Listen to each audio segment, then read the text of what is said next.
안녕하세요. 김태훈의 현명한 투자자 방송 시작하겠습니다.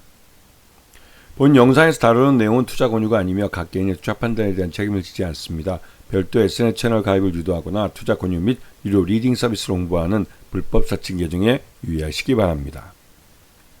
자, 오늘은 미래에셋 증권에 대해 좀 말씀드리겠습니다. 미래에셋 증권은 자타가 다 공인하는 국내 증권업계 1위 업체입니다. 가장 자본금도 크고 등치도 크고, 이게 이제 예전에 그 미래에셋 증권과 대우증권이 합병을 하면서 커진 건데요. 그리고 세월이 한 10년 정도 지나면서 이제 예전 대우증권 사람들이 이 미래에셋 증권 쪽 사람들하고 어느 정도 좀 이제 화학적으로 이제 섞이기 시작하는 그런 단계가 된 것 같습니다. 그러면서 이제 실적도 제대로 잘 나오고, 나름대로 이 미래에셋은 국내 자본시장뿐만 아니라 해외에서도 우리나라 우리나라 증권사가 해외에 나가서 어떤 사업을 할 수 있는지 잘 보여주고 있고, 특히나 이머징 마켓이라고 부르는 곳에는 우리가 예전에 미국 월가의 골드만삭스나 이런 외국계 증권사들이 우리나라 들어와서 했던 그런 역할을 우리가 해외에 나가서 이머징 마켓에 있는 자본시장에서 그러한 역할을 해주는 것을 이제 미래에셋이 하고 있죠. 미래에셋이 나가서 그런 일을 하면서, 그러니까 이 다른 그 증권사들도 이를 따라 배우고 있는 그런 상황입니다.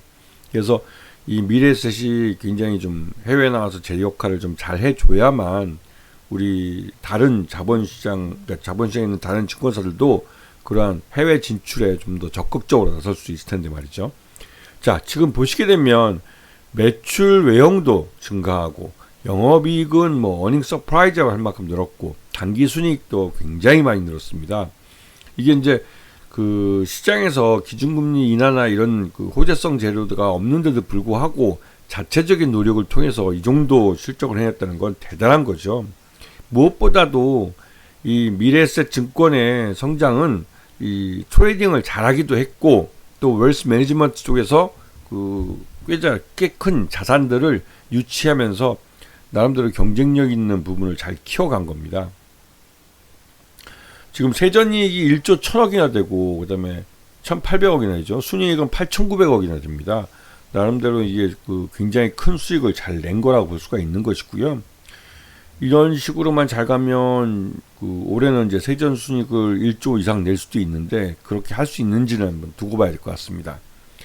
자, 그리고 이 요약 손익계산서를 보시게 되면 확실히 이제 각 분기별로 나름대로 좀 선방했다는 것을 볼 수가 있는데요.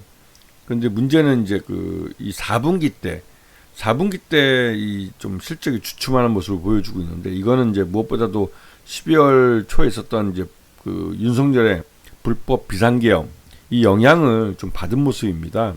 그래서 다른 무엇보다도 12월 장사를 망쳐버리니까 한 분기에 석 달인데, 특히 연말 좀 이렇게 흥청뭉청하고 좀 배당주도 투자도 많이 이루어지고 하는 시기에 그 사건이 터지면서 전반적으로 좀 4분기 실적이 별로 좋지는 못했어요.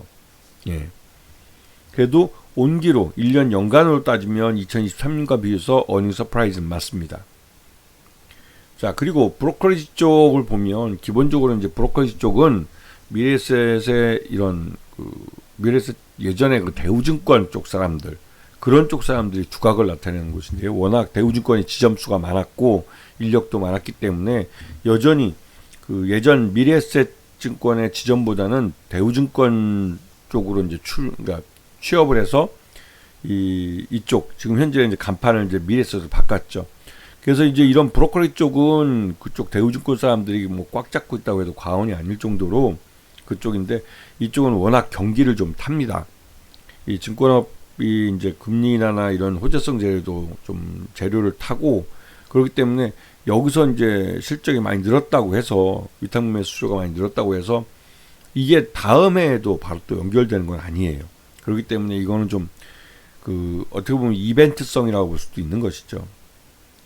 자, 두 번째 이제 중요한 건 이제 웰스 매니지먼트인데요. 이거는 거액 자산가들을 잘 유치했다는 측면에서 긍정적이라고 볼 수 있습니다. 왜냐면 한번 이런 거액 자산가들은 돈을 맡기면 잘 돈을 움직이지 않아요. 그러니까 다른 데로 이동해가지 않는다는 뜻이죠.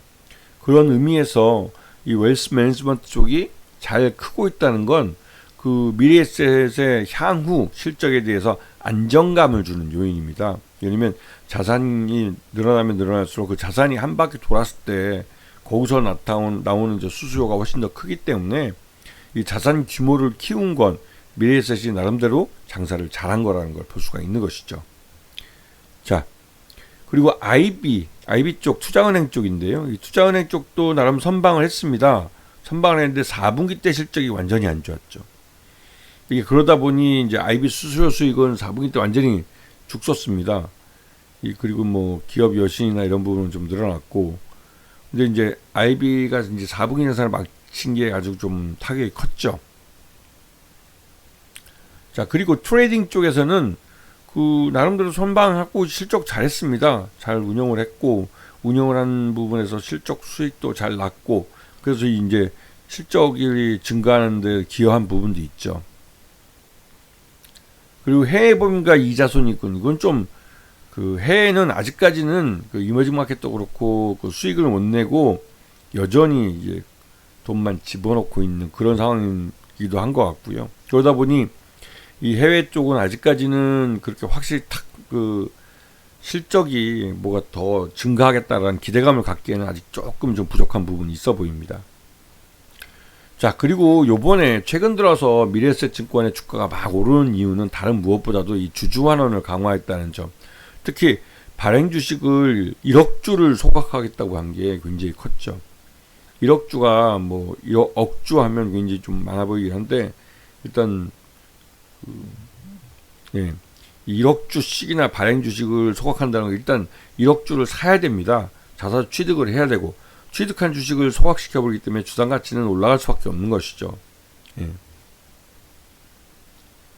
자, 그리고 요번에 최대주주 당연히 이제 소각을 좀 작년에도 했고 했었는데 소각을 하다 보니 최대주주 지분이 30.77%에서 지금 현재는 31.30%로 네, 좀 뭐 0.5 정도는 늘었다고 봐야겠죠.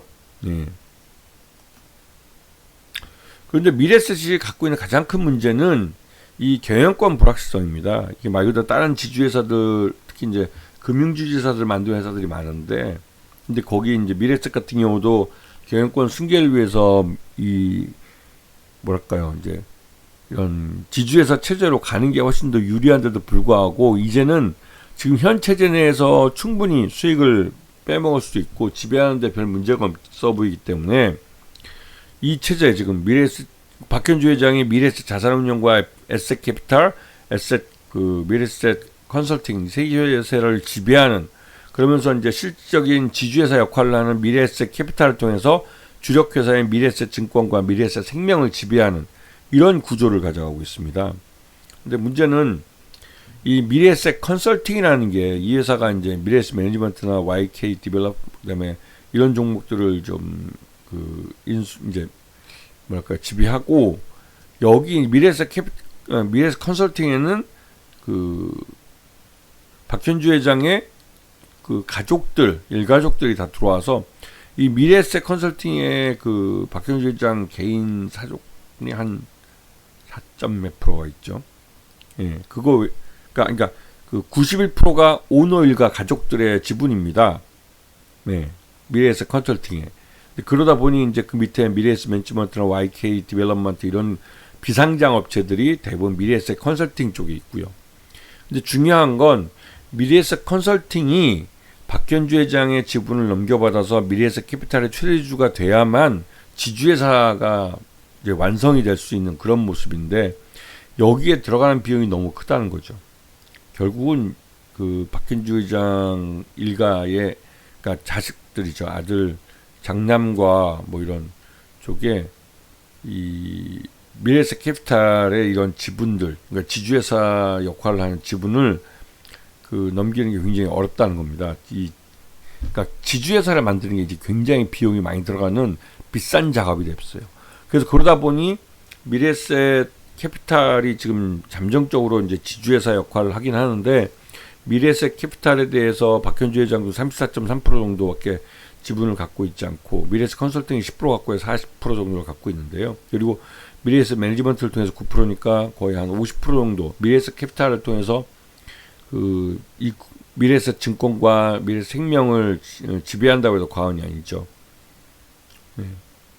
그래서 지금 이 구도에서 지주회사를 만들긴 진짜 어렵다는 거. 왜냐면 여기에 들어가는 비용이 오너일가가 부담할 수 있는 그 수준을 넘어서고 있습니다. 그래서 지금 미래에셋 같은 경우는 이제 지배구조 불확실성에 대한 부분이 좀 주가의 할인 요인으로 작용하는데 그 할인 요인이 굉장히 큽니다. 자, 최근 들어서 외국인과 기관 투자자들이 많이 사들이고 있는데 이건 주주 환원을 강화하면서 나름대로 주가가 좀 탄력 있게 움직일 거라는 기대감에 기반하는 것 같고요. 그래서 지금 현재 보시게 되면 미래에셋 증권이 그 박스권 상단이라고 볼 수 있는 9,300원의 근처에 다가간 모습입니다. 근데 네. 그래서 미래에셋 증권이 이런 박스권의 흐름을 보이고 있는 것은 이 지난해 4분기 때 적정 주가 15,000원 정도 평가되지만 이게 주가가 반토막 나서 한 8,000원대 이렇게 머물러 있는 이유는 아까도 말씀드렸지만 경영권 승계의 불확실성이 이 주가의 발목을 잡고 있는 겁니다. 이 부분은 박현주 회장 일가가 어떤 식으로든 이 경영권 승계에 대한 그림을 시장에다 확실히 보여줘야만 이 미래에셋 증권의 이 실적이나 이런 기업 가치가 주가에 제대로 반영이 될 수가 있어요. 그러지 못하고 지금처럼 계속 시간만 보내면 미래에셋 증권은 영원히 그 박스권에 갇혀 있을 수밖에 없는 그런 불행한 종목이 돼버립니다. 이런 부분들을 주주들이 더 강력하게 요구를 해야 되는 것이죠. 아시겠죠? 자, 오늘 방송 여기서 마치겠습니다. 감사합니다.